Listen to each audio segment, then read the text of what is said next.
Hello all, welcome to our channel. हर साल जैसे हम लोग प्रीलिम्स के एग्ज़ाम के एक दो दिन के अंदर पेपर का डिस्कशन करते हैं। मेनली हम लोग आंसर के डिस्कस करते हैं और जो ट्रेंड सेट हो रहे हैं, जो यूपीएससी के पैटर्न में चेंजेस दिखे जा रहे हैं, हम उन चेंजेस को, उन पैटर्न को डिस्कस करने की कोशिश करते हैं। ठीक है, तो माई सेल्फ आशीर्वाद कुमार, वी विल डिस्कस कल जो प्रीलिम्स का पेपर हुआ था उसका जीएस पेपर 1, राइट। तो उस पेपर का हम लोग एनालिसिस करेंगे और उसका आंसर की हमारे पास आ गया है। It's not the official answer की, इट इज ये वो वाला आंसर की है जिसको हमारी एक्सपर्ट टीम ने बनाया है, राइट। तो चलो एक बार चीजों को डिस्कस करते हैं। कल जो प्रीलिम्स का पेपर हुआ, that was relatively easier than last के 4-5 साल के जो भी पेपर के पैटर्न थे। पहली नजर में जो चीजें लगी वो ऐसा लगा, राइट। मतलब आप अगर पिछले साल का पेपर देखोगे या 2022 का पेपर देखोगे तो there was shift in pattern, but ऐसा कोई भी पैटर्न शिफ्ट देखने को नहीं मिला है इस साल के पेपर में।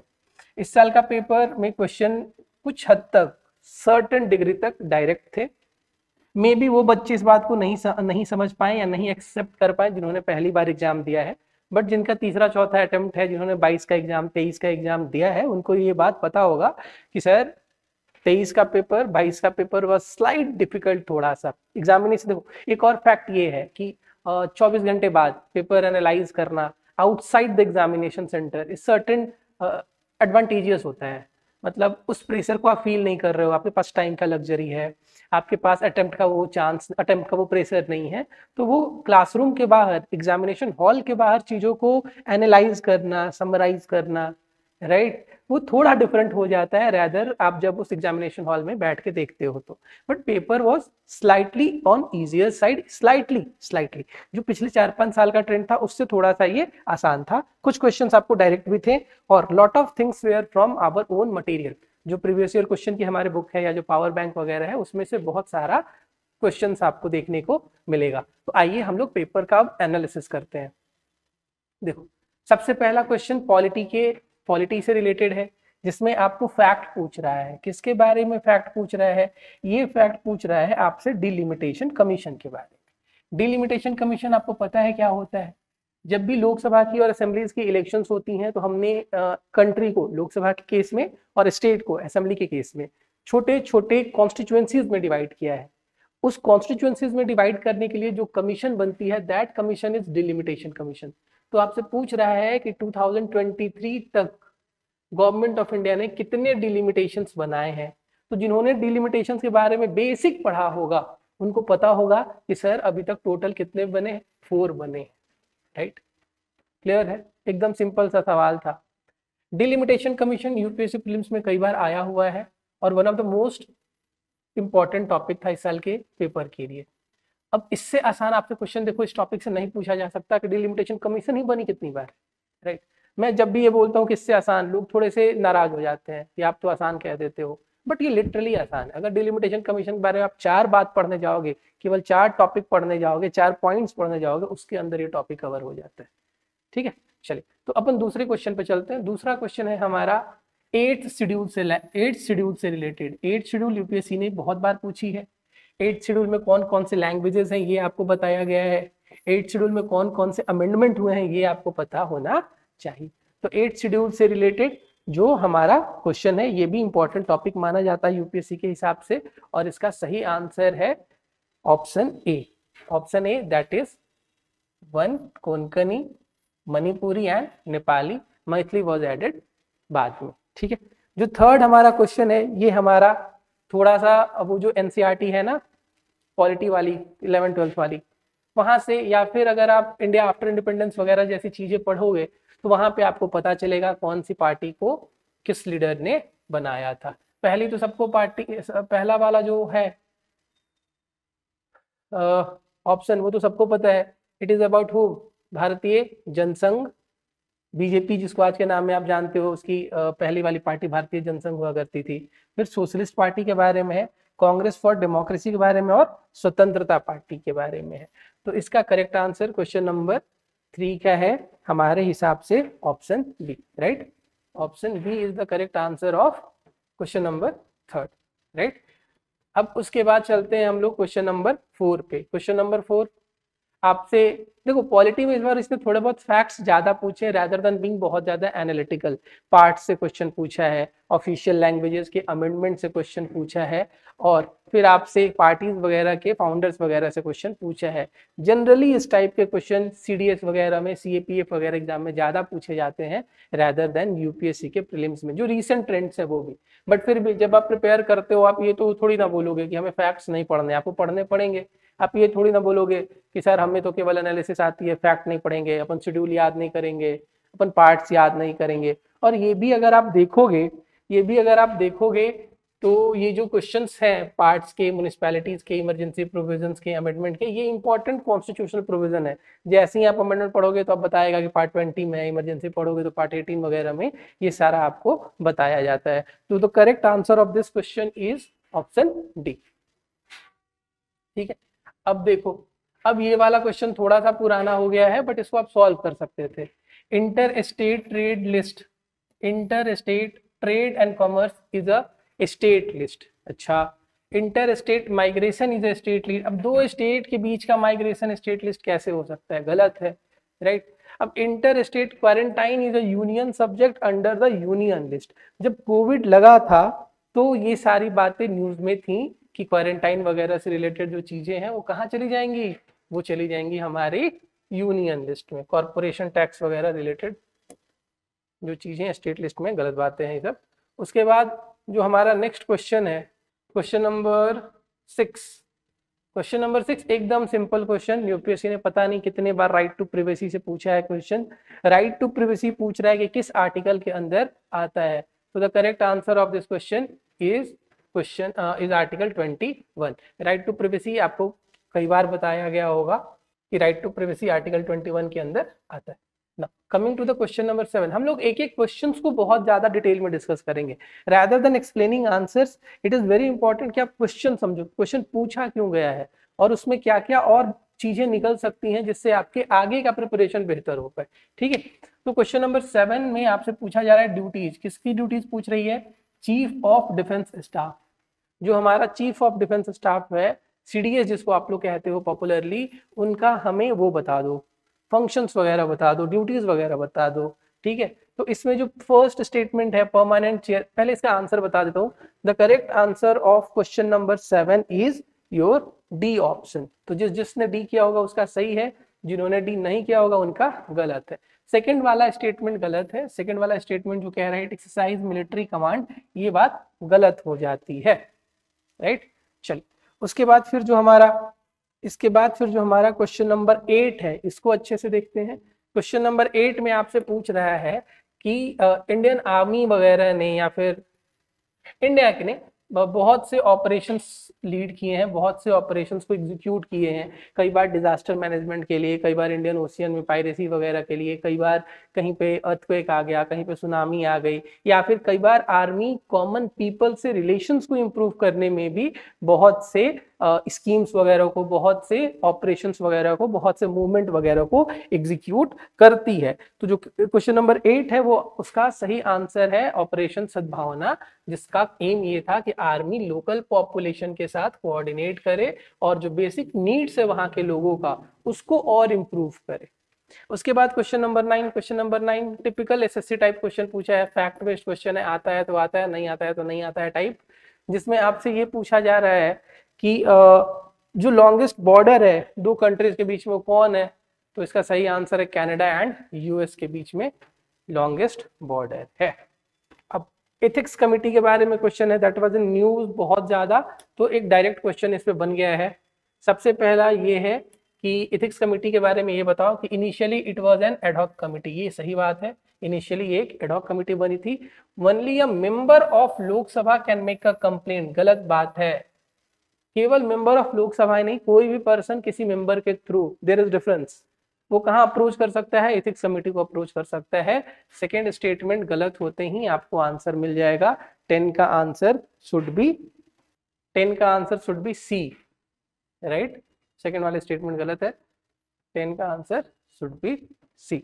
उसके बाद एक सिंपल सा क्वेश्चन पूछा आपसे कि प्रोविंशियल जो हमारी कॉन्स्टिट्यूएंट असेंबली थी, उस कॉन्स्टिट्यूएंट असेंबली में जो आपका प्रेसिडेंट थे वो तो राजेंद्र प्रसाद थे, बट उनके पहले जो प्रोविंशियल प्रेसिडेंट थे वो कौन थे? तो आपको पता होगा डॉक्टर सच्चिदानंद सिन्हा को ये बातें मिली थी, मतलब ये वो उन्होंने इस पोस्ट को लिया था। फिर बाद में हमने राजेंद्र प्रसाद को as a president of assembly elect किया था।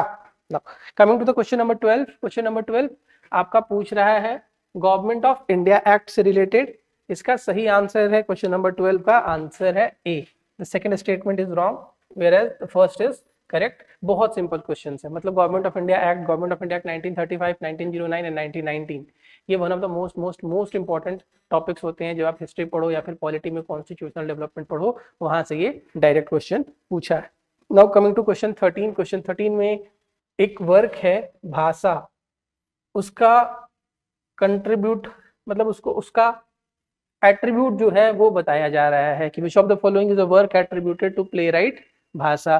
तो इसका सही आंसर क्वेश्चन नंबर 13 का सी, मध्यमा वयो योगा करके इसका सही आंसर होगा। अब देखो इस टाइप के जो स्टैटिक क्वेश्चन होते हैं वो या तो आपको आते हैं या फिर आपको नहीं आते।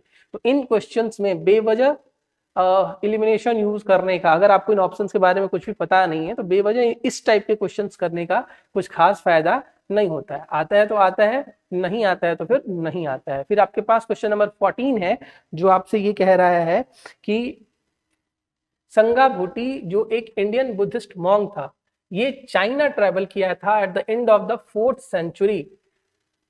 वो एक ऑथर था किस चीज का? तो उसका सही आंसर होगा 14 का तुम्हारे पास आंसर ए, जिसका नाम है प्रजना परामिता सूत्रा। ये है किससे? संगा भूटी से। तो संगा भूटी हालांकि one of the not those known name of Indian history, but फिर भी हिस्ट्री के क्वेश्चन थोड़े से ऐसे ही आते हैं कि थोड़े से डिफिकल्ट तो जरूर होते हैं।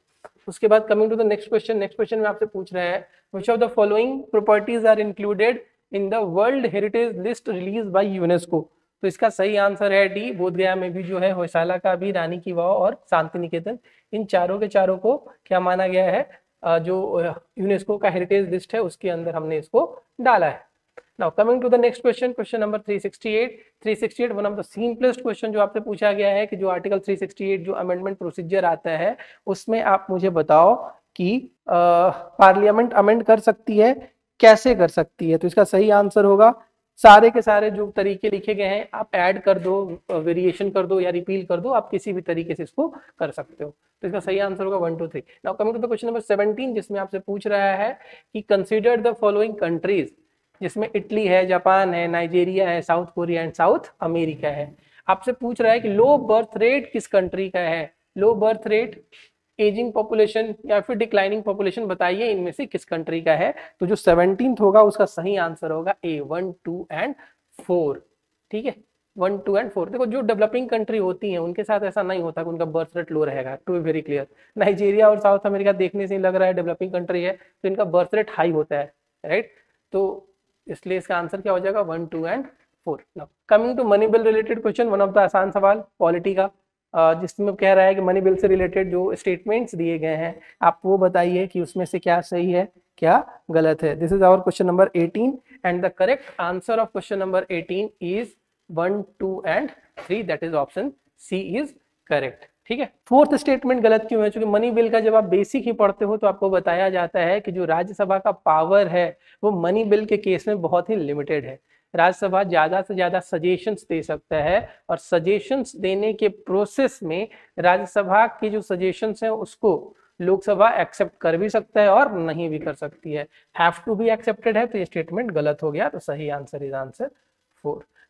ये आपसे मैंने बोला था कि सीडीएस सीएपीएफ टाइप पेपर थोड़ा सा ज्यादा लगा, मुझे पर्सनली लगा कि सीडीएस या सीएपीएफ टाइप क्वेश्चन पूछे जा रहे हैं।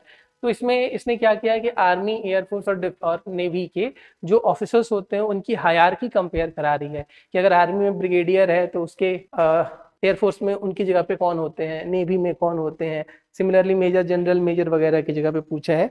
तो 19 का correct answer is answer D, केवल 3rd वाला स्टेटमेंट सही है, बाकी सारे इधर उधर है। Now, coming to the question number 20 is NEC north eastern council जो 1971 के एक्ट से बनी थी। इसमें अमेंडमेंट भी किया गया था 2002 में पूछ रहा है कि अमेंडमेंट के बाद जो काउंसिल है उसमें कितने मेंबर, उसमें कौन कौन से मेंबर्स हैं। तो 20 का सही आंसर होगा डी, होम मिनिस्टर तो थे ही, और ये गवर्नर, चीफ मिनिस्टर और 3 मेंबर जो नॉमिनेट करते हैं प्रेसिडेंट इन दिस काउंसिल, वो भी हो जाएंगे। तो 20 का सही answer will be your option D, 1, 2, 3 and 4।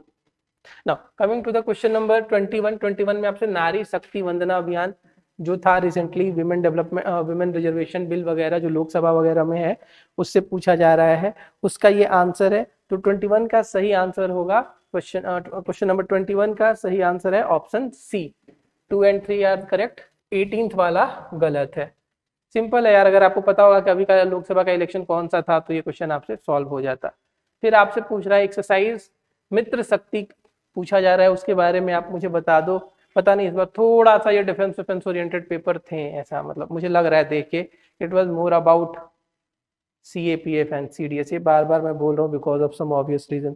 तो क्वेश्चन नंबर 22 का सही आंसर है option D, 2, 3 and 4 is the correct answer.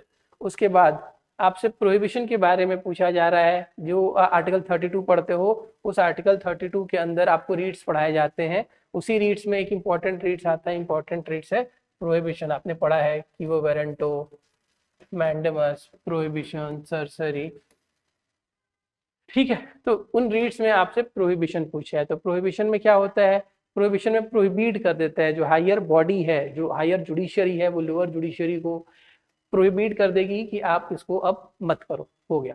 Prohibition and सरसरी आपको पढ़ाया जाता था। तो इसका मोस्ट करेक्ट आंसर अभी तक देयर इज ऑप्शन सी है, कि वहां पे लोअर कोर्ट, हाई कोर्ट्स क्या करेगा, सुप्रीम कोर्ट क्या कर देगा, they will prohibit the lower court from continuing the proceedings वगैरह। उसके बाद now coming to the question number 24 जो एसटी से रिलेटेड है, कि जो एसटीज हैं, एसटी से रिलेटेड जो प्रोविजंस हैं, कॉन्स्टिट्यूशनल प्रोविजंस हैं, वो कौन करता है, कैसे किया जाता है, तो वो अपन यहाँ पे देख लेते हैं। तो गवर्नर नहीं है, वो कौन होते हैं, प्रेसिडेंट वगैरह रिकॉग्नाइज करते हैं, राइट। और ये दूसरा वाला स्टेटमेंट सही है कि अगर कोई कम्युनिटी किसी एक पर्टिकुलर स्टेट में शेड्यूल ट्राइब आती है तो जरूरी नहीं है कि दूसरे स्टेट में भी शेड्यूल ट्राइब आ जाएगी। तो सेकंड वाला स्टेटमेंट इज करेक्ट, फर्स्ट वाला statement is wrong actually. Now coming to the union budget, union finance minister on the behalf of prime minister, बेकार की बात है। जिन्होंने इंडिया का पार्लियामेंट्री फॉर्म गवर्नमेंट पढ़ा होगा उनको पता होगा इट इज द प्रेसिडेंट जिनके नाम पे सारे डिसीजन एग्जीक्यूट किए जाते हैं। प्राइम मिनिस्टर का वैसा कोई नॉमिनल हेड थोड़ी ना प्राइम मिनिस्टर की, उनकी जगह पे ये सारे डिसीजंस लिए जाएंगे। तो ये वाला स्टेटमेंट हो गया गड़बड़ आपका। At the union level no, क्या है, मैं एक बार क्वेश्चन देख लेता हूँ। At the union level no demand for a grant can be made except on the recommendation of president of India. चलिए ये बात सही है कि ग्रांट मांगने के लिए रिकमेंडेशन चाहिए किसका, प्रेसिडेंट का, बजट वगैरह की बहुत बेसिक चीजें। Who of the following is the author of the book The India Way, Why Bharat Matters? 2 किताब है, एस जयशंकर सर की लिखी हुई किताब है, तो उससे डायरेक्ट क्वेश्चन पूछ लिया। हमारा आंसर सुब्रमण्यम जयशंकर होगा इसका आंसर। उसके बाद फिर आपसे पूछ रहा है क्वेश्चन नंबर 27 में, ये जो कंट्रीज थे ये न्यूज में क्यों थे, अर्जेंटीना, सूडान और टर्की। एक्सेप्ट फॉर अर्जेंटीना ये दोनों बातें सही है, अर्जेंटीना में कुछ वैसा वर्स्ट इकोनॉमिक क्राइसिस नहीं आया था, राइट। तो ये न्यूज़ में जो अर्जेंटीना थी वो इकोनॉमिक क्राइसिस की वजह से न्यूज़ में नहीं थी, इसलिए इसका आंसर ऑप्शन डी होगा। 2 एंड 3 आर करेक्ट, बट पहला गड़बड़ है ना। Coming to question number 28 sumed pipes is a strategic route for Persian gulf oil and natural gas. तो जो हमारा क्वेश्चन नंबर 28 है, 28 आपसे पूछ रहा है सम्ड पाइपलाइन के बारे में। कह रहा है कि जो सम्ड पाइपलाइन है ये एक स्ट्रेटेजिक रूट है पर्सियन गल्फ और नेचुरल गैसेस सप्लीमेंट किसके लिए, यूरोप के लिए। मतलब भाई यूरोप वगैरह के लिए एक स्ट्रेटेजिक रूट वगैरह है with respect to its energy. और स्टेटमेंट 2 क्या दे रहा है आपसे, स्टेटमेंट 2 आपसे कह रहा है कि रेड सी को मेडिटेरियन सी से कनेक्ट करता है। तो 28 का सही आंसर है question number option number A. Now coming to the next question, next question is question number 29। This is question number 29 में आपसे कह रहा है the Red Sea receives very little precipitation in any form। और दूसरा कह रहा है no water enters the Red Sea no water enters the Red Sea from river, मतलब रेड सी में कोई रिवर नहीं जाती है और रेड सी में जो बारिश है वो बारिश भी कम होती है। तो 29 जो क्वेश्चन है ये किसके ऊपर है? देखो, जो मैं आपको कहता था कि इंपॉर्टेंट सीज वगैरह, मेडिटेरियन हो गया, रेड सी हो गया, ब्लैक सी, कैस्पियन सी वगैरह, ये इंपॉर्टेंट होते हैं फिल्म्स के लिए, तो यहीं से उसने वो क्वेश्चन पूछा है। तो जो the correct answer of question number 29 is your C. That is the both the statement 1 and 2 are correct. Now, coming to your next question, it is about EPA, Environmental Protection Agency. Which of the following is the largest source of sulfur emission? Sulphur emission जो होता है उसका largest source कौन सा है? तो जो initially आपने पढ़ा है ग्रीन हाउस गैसेज वगैरह में, सल्फर डाइऑक्साइड वगैरह को, कार्बन डाइऑक्साइड, मीथेन वगैरह गैसियस इमिशन जो आप पढ़ते हो उसके सोर्सेज आपको पता होने चाहिए। तो सल्फर का सबसे इंपॉर्टेंट सोर्स क्या होता है, सबसे लार्जेस्ट सोर्स क्या होता है? पावर प्लांट्स होते हैं जहां से आपको इलेक्ट्रिसिटी वगैरह मिलती है। Now coming to the question number 31 आपसे क्वेश्चन क्या पूछ रहा है?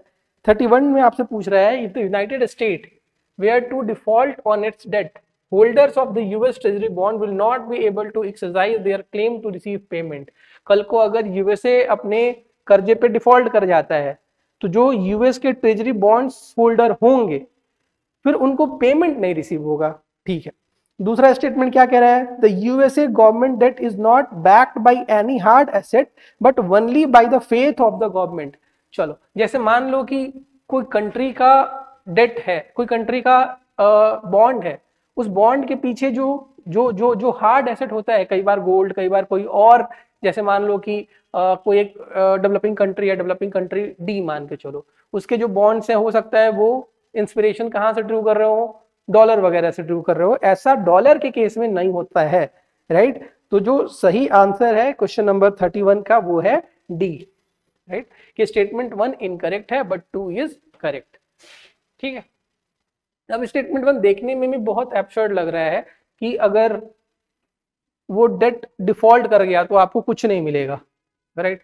तो ये तो थोड़ा गड़बड़ है ना, फिर लोग क्यों इन्वेस्ट करेंगे? केवल फेथ के बेसिस पे इकोनॉमी थोड़ी ना चलती है। ठीक है, सेकंड वाला स्टेटमेंट सही है कि कोई हार्ड एसेट नहीं होता है, यूएस की वो डोमिनेंस है इकोनॉमी के अंदर जिसके चलते ये सारी चीजें चल रही हैं। फिर उसके बाद now coming to the question number 32 economy का क्वेश्चन है, जो आपसे क्या पूछ रहे हैं कि जो सिंडिकेट लेंडिंग होती हैं वो स्प्रेड कर देती हैं risk of default across multiple lenders. तो ऑब्वियस सा बात है, सिंडिकेट क्या होता है पता है ना आपको? जैसे एक ग्रुप मिलके ही बहुत सारी चीजों में इन्वॉल्व है। आपने सिंडिकेट वर्ड कई बार सुना होगा। बहुत से ऐसे इंडिया में स्टेट्स हैं जहाँ पे सिंडिकेट आता है। It is a group of people जो ऑर्गेनाइज्ड होते हैं, थोड़े से ऑर्गेनाइज मतलब चैनलाइज्ड होते हैं कि अगर आप मेरे पास आए हो तो अगला आप इनके पास जाओगे, फिर आप इनके पास जाओगे, फिर आप इनके पास जाओगे। That is what syndicate lending. ठीक है, तो सिंडिकेट लेंडिंग अगर होती है तो उससे डिफॉल्ट का रिस्क बढ़ जाता है। क्यों बढ़ जाता है? क्योंकि उस चेन में अगर एक भी कल्प्रिट है, एक भी इंडिविजुअल अगर उल्टा पुल्टा है तो फिर सारा का सारा चेन विल गेट डिस्टर्ब वाली बात है। तो correct answer of question number 32 is C, that is the first statement is correct. Second statement देख लेते हैं। The syndicate loan can be a fixed amount lump sum of the fund but can not be a credit line. मतलब आप syndicate lending से आप उधार नहीं ले सकते, बेकार की बात है ना। इसका सही आंसर होगा answer C, 32 should be C. अब डिजिटल रुपी के बीच बारे में आपसे क्वेश्चन पूछ रहा है, क्वेश्चन नंबर 33 है ये आपका।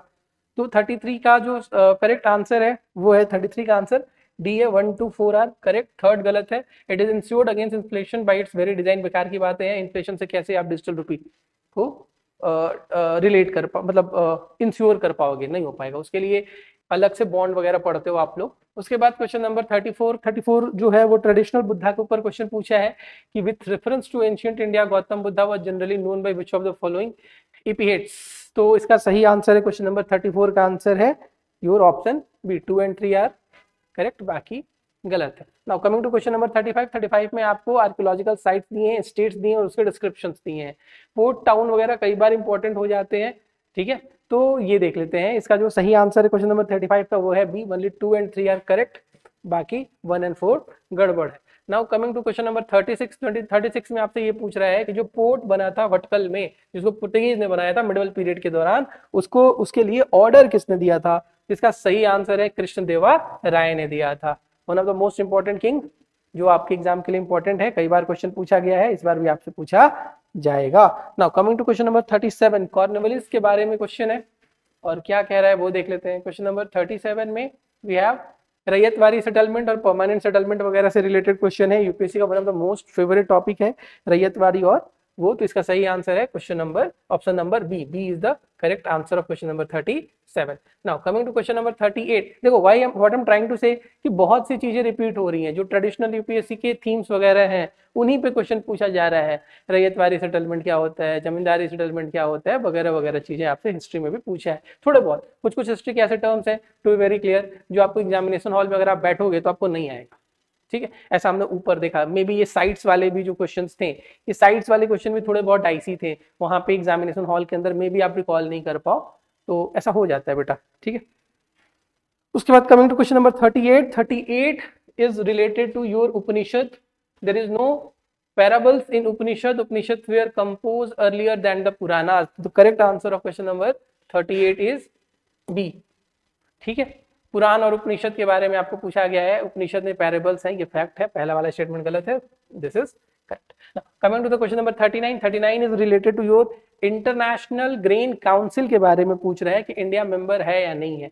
तो इंटरनेशनल ग्रेन काउंसिल का इंडिया मेंबर है, क्यों नहीं होगा, मतलब है, ठीक है। और दूसरा स्टेटमेंट ये ज्यादा एब्सर्ड स्टेटमेंट है जिसमें कह रहा है country need to be a member for exporting rice और व्हीट। जरूरी थोड़े ना है, राइट। ऐसा क्या हो गया कि अगर आप एक्सपोर्ट नहीं कर पाओगे, एक्सपोर्ट दो कंट्रीज के बीच में है, अगर हमें आपका ग्रेन्स लेना है, हमें जरूरत है और हमें पसंद, हम ले लेंगे, फिर हम क्यों पूछेंगे, मतलब क्यों किसी मेंबर का ग्रुप वगैरह होना पड़ेगा, वो भी फूड आइटम्स के एक्सपोर्ट इंपोर्ट के लिए। तो 39 का correct answer is your option A. Now coming to question number 40. Question number 40 में आपसे लेटेस्ट जो यूनेस्को का हेरिटेज लिस्ट है उसमें किसको ऐड किया गया है वो पूछ रहा है। आपको पता होगा Garba was recently added. Sahel region में जो सिक्योरिटी वाला सिचुएशन है वो बहुत बेकार हो गया, इसके पीछे क्या रीजन है वो बता दो। मिलिट्री टेक ओवर वगैरह हुए हैं बहुत कंट्री में रिसेंट पास्ट में। तो 41 का जो करेक्ट आंसर है दैट इज योर ऑप्शन ए. हाँ सर, पहला वाला स्टेटमेंट सही है, सिक्योरिटी सिचुएशन खराब हुई है, और सिक्योरिटी सिचुएशन तो खराब हुई है, उसके पीछे रीजन क्या है, बहुत से कूप्स वगैरह हो रहे हैं, हालांकि वो पूरा का पूरा रीजन ही डिस्टर्ब्ड है, सोशल पॉलिटिकल इकोनॉमिक ह्यूमैनिटेरियन हर तरह की क्राइसिस वहां पे देखने को मिलती है ना। Coming to question number 42. Question number 42 आपसे एप्पल्स वगैरह के इंपोर्ट वगैरह के बारे में पूछ रहा है, इंडिया यूएस के बीच में पूछ रहा है कि India does not import apples from the United state of America. पहले आपको पता होना चाहिए एप्पल होता भी है कि नहीं होता है, राइट। और दूसरा, in India the law prohibits the import of genetically modified crops without food without the approval of the competent authority. अगर कोई जीएम फूड है उसको अगर इंडिया में आना है, अगर उसको इंपोर्ट होना है तो उसके लिए कॉम्पिटेंट अथॉरिटी का हमें क्या चाहिए, हमें अप्रूवल चाहिए। रिसेंटली ये न्यूज में भी था, जीएम क्रॉप्स वगैरह को लेके गवर्नमेंट की नोटिफिकेशंस वगैरह भी आए थे जहां पे थोड़े बहुत चेंजेस भी किए गए थे। तो सेकंड वाला स्टेटमेंट इज करेक्ट, फर्स्ट वाला statement is incorrect. Now coming to question number 43. 43 में आपसे पूछ रहा है कि जो लोकसभा का स्पीकर है उसके बारे में आप बता दीजिए, उनके रिमूवल के बारे में आप बता दीजिए। क्वेश्चन नंबर 43 है। तो 43 सिंपल क्वेश्चन है कि ही शैल नॉट प्रिसाइड, ठीक है, ये वाली बात सही है। He shall not have right to speak, he shall not have right to speak, गलत है ये बात, सेकंड वाला स्टेटमेंट गलत है। सेकंड वाला स्टेटमेंट गलत होते ही आपके पास आंसर क्या आता है, आंसर ए। 43 का आंसर क्या है, ए है, राइट। उसके बाद coming to the question number 44. 44 आपसे पूछ रहा है इंडियन पार्लियामेंट में जो बिल्स वगैरह के बारे में पूछे जाते हैं, कौन सा बिल लैप्स करती है, कौन सा बिल लैप्स नहीं करती है, ये उससे रिलेटेड है। तो the correct answer of question number 44 is your option B 1 and 2। जो बिल है वो लैप्स नहीं करता है, वो लैप्स, देखो मैं बताता हूँ, 4 टाइप्स के बिल हैं जो लैप्स करते हैं। सबसे पहले जो रिकंसिडरेशन के लिए है, जो ज्वाइंट सिटिंग के लिए, जो एसेंट ऑफ द पार्लियामेंट के लिए वेट कर रहे हैं और जो राज्यसभा में पेंडिंग है, इन बिल्स को छोड़ के बाकी के सारे बिल विल लैप्स, राइट। तो यही तरीका था, सिंपल सा क्वेश्चन था। उसके बाद कमिंग टू क्वेश्चन नंबर 45, प्रोरोगेशंस वगैरह पे ये क्वेश्चन है। प्रोरोगेशन डिसोल्यूशन यूपीएससी का one of the most favourite topic है, पॉलिटी का, पार्लियामेंट का, बहुत बेसिक क्वेश्चन आपसे पूछा गया है। तो जो correct answer of question number 45 option is your option C, that is 1 and 2 सही है और 3 गलत है। Coming to question number 46. 46 is regarding your, मैं एक बार क्वेश्चन देख लेता हूँ। Question number 46 is your the European parliament approve the net zero industry act, इसके बारे में पूछा जा रहा है। और फिर कह रहा है कि the European union intends to achieve carbon neutrality by, एक बार थोड़ा सा हम लोग क्वेश्चन नंबर 45 दोबारा देखते हैं। The correct answer of question number 45 is 2 and 3 actually, मैंने शायद 1 एंड 2 बोला है। 45 का correct answer is 2 and 3। Simple सा क्वेश्चन था, डिसोल्यूशन और प्रोरोगेशन के बारे में क्वेश्चन पूछ रहा था, तो 1 इज इनकरेक्ट। प्रोरोगेशन में कह रहा है कि प्रेसिडेंट ऑफ इंडिया को एडवाइस नहीं चाहिए काउंसिल ऑफ मिनिस्टर की, ये एकदम गलत स्टेटमेंट है। तो इसका सही आंसर होगा जो मैंने अभी यहाँ पे आपको कराया। क्वेश्चन नंबर 46 का जो सही आंसर है that is your option C. C is again the correct answer, that is statement 1 was correct but 2 is incorrect. Now coming to question number 47। 47 में आपसे पूछा गया है 47 में आपसे पूछा गया है वेनेजुएला के बारे में। Venezuela has achieved rapid recovery from economic crisis and succeeded in preventing it's people, immigration वगैरह को रोकने में सक्सेसफुल हुआ है। और दूसरा है कि it has the world largest oil reserve वगैरह। तो क्वेश्चन नंबर 47 का correct answer is statement D, first incorrect है। आपको पता होगा वेनेजुएला में आज भी सिचुएशन ठीक नहीं है but this is correct. Now digital lending से रिलेटेड जो क्वेश्चन नंबर 48 है इसका सही आंसर होगा option D. 1, 2 and 3 are the correct answer. Now coming to the question number 49। 49 एक स्कीम के ऊपर क्वेश्चन है, प्रधानमंत्री सुरक्षित मातृत्व अभियान के ऊपर क्वेश्चन है question number 49। The correct answer is option B is the correct, first जो है स्टेटमेंट वो गड़बड़ है। नाउ कमिंग टू अगेन एक स्कीम से रिलेटेड क्वेश्चन है, पुराना स्कीम ही है हालांकि न्यूज में था, प्रधानमंत्री श्रम योगी मानधन योजना। इसमें इसका जो करेक्ट आंसर है क्वेश्चन नंबर 50 का that is your option B. 2 and 3 are the correct, बाकी के स्टेटमेंट 1 एंड 4 गलत है। Now coming to question number 51। 51 आपसे एटमॉस्फेयर के बारे में क्वेश्चन पूछ रहा है, ज्योग्राफी की बेसिक है, कैसे हीटिंग होती है कैसे हीटिंग नहीं होती है, वो जब आप हीट वगैरह पढ़ते हो क्लाइमेटोलॉजी का जो पहला दूसरा क्लास होता है उसी में आपको पढ़ाया जाता है एटमॉस्फेयर वगैरह में, तो ये वहां से क्वेश्चन आया। क्वेश्चन नंबर 51 का correct answer is option D, right. Now coming to question number 52। 52 again troposphere का बेसिक क्वेश्चन आपसे पूछा है। 52 का correct answer is option A. 1 and 2 are the statement सही है और इनका एक्सप्लेनेशन भी बिल्कुल सही है। बेसिक क्वेश्चन था बेसिक क्वेश्चन था ज्योग्राफी का, ज्योग्राफी के जो क्लाइमेटोलॉजी के बेसिक होते हैं बस वहीं से क्वेश्चन पूछ लिया था। Now coming to question number 53। 53 का सही आंसर है ऑल 4 आर करेक्ट। ये सारे के सारे जो एलिमेंट हैं ये आते हैं किसमें, एसिड्स वगैरह वोल्केनिक इरप्शंस वगैरह में आते हैं। नाउ आइसोथर्मल्स वगैरह के मैपिंग से पूछा जा रहा है, ज्योग्राफी का अगेन एनसीईआरटी बेस्ड क्वेश्चन आपसे पूछ रहा है। Question number 54 the correct answer is option A. Now coming to question number 55। 55 में आपसे पूछा जा रहा है कि जो लार्जेस्ट कोकोआ प्रोडक्शन वाली कंट्री है वो 2 कंट्री आप हमें बता दो। तो 55 का सही आंसर होगा घाना एंड इवोरिया जो है वो हमारा कोकोआ का लार्जेस्ट प्रोड्यूसर है। Cote d'Ivoire and Ghana are largest producer of what? Our cocoa. Now coming to question number 56. 56 is related to आपसे गंगा के ट्रिब्यूटरीज पूछ रहा है यार, तो घाघरा, गोमती, कोसी एंड गंडक होती है जो सीक्वेंस पूछ रहा है। क्वेश्चन नंबर 56 में क्या क्या एक बार देख लेते हैं। क्वेश्चन नंबर जो रिवर्स है वो रिवर्स आप देख लो। इससे पूछ रहा है कि जो हिमालयन रिवर जो गंगा को ज्वाइन करती हैं downstream of the Prayagraj from west to east पूछ रहा है, इधर से बताओ, राइट। तो इसके आंसर क्या होगा, तो 56 आई थिंक सबसे पहले गोमती है, घाघरा है, Gandak and Kosi. Gomti, Ghaghara, Gandak and Kosi. The correct answer should be 56। Now coming to the question number 57। Rainfall is the reason for weathering of rocks, बिल्कुल सही बात है। और फिर कह रहा है कि rainfall contain carbon dioxide in its solution, ये गड़बड़ बात है, ठीक है। स्टेटमेंट 3 क्या है मैं आपको पढ़ के सुना दे रहा हूँ, आप ध्यान दे लो। जो क्वेश्चन नंबर 57 का जो स्टेटमेंट है वो कह रहा है rain water contains atmospheric oxygen, ठीक है। तो इसका सही आंसर क्या होगा क्वेश्चन नंबर 57 का। जब आपने वेदरिंग्स ऑफ रॉक वगैरह पढ़ा होगा तो आपको ये सारी चीजें पढ़ाई गई होंगी। A is the correct answer of this question, I repeat A is the correct answer of question number 57। Now 58 का जो करेक्ट आंसर है वो क्या है, 58 का जो करेक्ट आंसर है वो है हमारा option B. 1 statement are correct, बाकी के गलत है। देखो वही इंपॉर्टेंट सी वगैरह पे क्वेश्चन है, नॉर्थ सी वगैरह हो गया, मेडिटेरियन सी, रेड सी वगैरह, वो इंपॉर्टेंट है यूपीएससी के लिए, कई बार यूपीएससी ने क्वेश्चन पूछा है। फिर आपसे वाटरफॉल पूछा गया है, रीजन पूछा गया और रिवर पूछा गया। ट्रेडिशनल जो ज्योग्राफी के क्वेश्चंस थे उससे रिलेटेड आपसे क्वेश्चन पूछा गया है। तो 59 का सही आंसर है केवल ऑप्शन 1, मतलब इनमें से एक सही है, बाकी गलत है ना। Coming to question number 60। Question number 60 में अगेन जो दुनिया के रीजन्स हैं उनके मैप्स और टाइप्स ऑफ माउंटेन पूछा गया है। तो इसका जो करेक्ट आंसर है क्वेश्चन नंबर 60 का वो है बी। 1 आर करेक्ट, बाकी के गलत है ना। Coming to question number 61। 61 is related to chewing gums वगैरह मार्केट में कंसिडर्ड है, इनको as a source of pollution माना जाता है। Many chewing gum contain plastic as a gum base वगैरह, ठीक है। तो क्वेश्चन नंबर 62 का जो सही आंसर है वो है statement A. Gum based plastics वगैरह यूज होते हैं च्युइंगम वगैरह में, दैट्स वाई बच्चों को मना किया जाता है, या हमें भी नहीं खाना चाहिए वैसे, बट फिर भी 62 का करेक्ट आंसर है ए, राइट।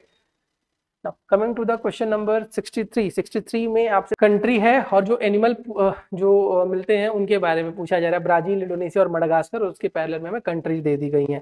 तो 63 का जो करेक्टली मैच आंसर है वो है, तो the correct answer of question number 63 is A, right.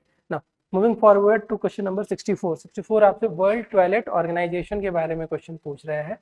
तो जो क्वेश्चन नंबर 64 है उसका करेक्ट आंसर है ऑप्शन ए, केवल सेकंड वाला स्टेटमेंट करेक्ट है, 1 और 3 is incorrect. Coming to the question number 65, जिसमें आपसे जो इंपॉर्टेंट एनिमल्स है, लायंस, चीता वगैरह के बारे में क्वेश्चन पूछ रहा है। 3 एनिमल के बारे में पूछा गया है, लायन के बारे में, चीता के बारे में और लियोपार्ड के बारे में। तो क्वेश्चन नंबर 65 का जो करेक्ट आंसर है वो है answer 1 and 2, 3 is the wrong answer. Now 100 million farmer करके एक टर्म आता है, उसके बारे में आपसे पूछ रहे हैं कि इसका करेक्ट डिस्क्रिप्शन क्या होगा। तो the correct answer of question number 66 is A, net zero carbon वगैरह से रिलेटेड ये एक इसका डिस्क्रिप्शन आता है। Coming to the question number 67 को 4 ऑप्शन दिया गया है, battery storage, biomass generator, fuel cell, rooftop solar, photovoltaic cell. इसमें आपसे ये पूछ रहा है कि डिस्ट्रीब्यूटेड एनर्जी रिसोर्स इसमें से क्या होगा। तो डिस्ट्रीब्यूटेड एनर्जी रिसोर्स इसमें से चारों का चारों जो है वो क्या है, डिस्ट्रीब्यूटेड एनर्जी रिसोर्स का एग्जांपल है, तो all 4 will be the answer.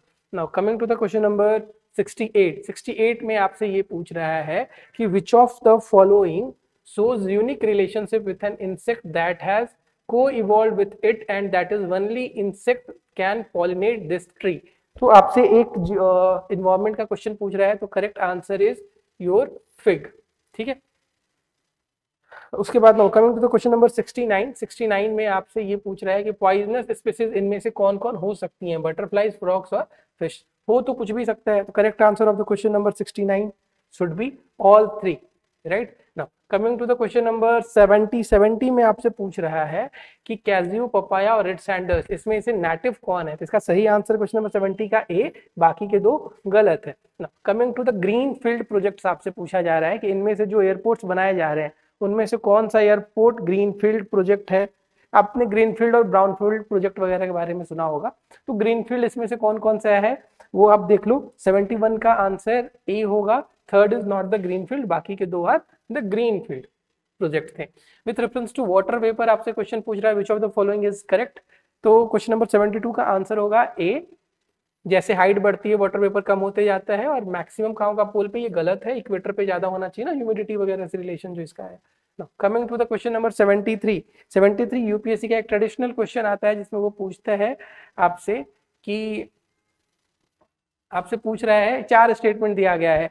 सबसे पहला स्टेटमेंट मैं एक बार क्वेश्चन पढ़ देता हूँ आपके लिए। 4 स्टेटमेंट दिया गया है जिसमें आपसे पूछा जा रहा है कि जो एनुअल रेंज ऑफ टेम्परेचर है वो कम होता है,